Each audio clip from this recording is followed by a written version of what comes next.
Pemerhati hukum sekalian, kita kemarin melihat adanya penyitaan buku sebagai barang bukti atas suatu tindak pidana perusakan fasilitas publik dan juga beberapa tindak pidana penghasutan.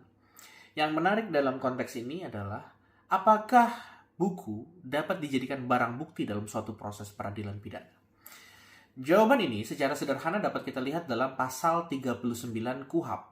Pasal 39 KUHP memberikan garis besar, memberikan parameter kapan suatu barang itu dapat disita sebagai barang bukti atau alat bukti dalam suatu tindak pidana. Yang pertama adalah satu, barang yang merupakan hasil dari suatu tindak pidana.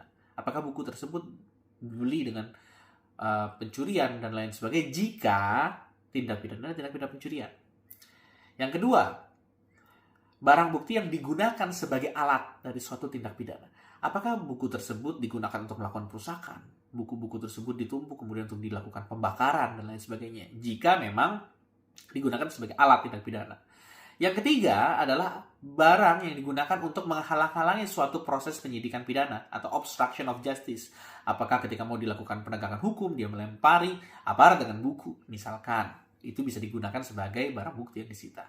Atau yang keempat, barang yang digunakan diciptakan untuk melakukan suatu tindak pidana. Jadi dia mengarang buku untuk melakukan suatu tindak pidana tertentu. Nah, itu dimungkinkan.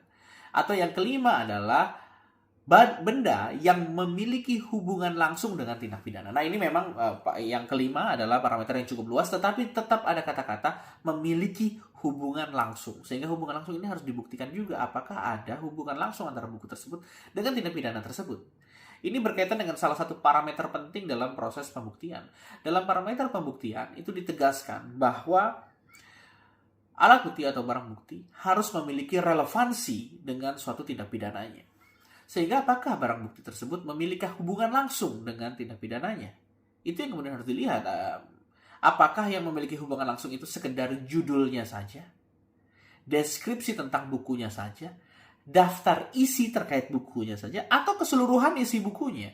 Hal itu yang kemudian harus dibuktikan. Apakah dia masuk dalam 5 parameter barang bukti yang dapat disita tersebut atau tidak? Apakah memiliki hubungan langsung atau tidak terkait dengan tindak pidananya? Semoga dapat mencerahkan. Terima kasih.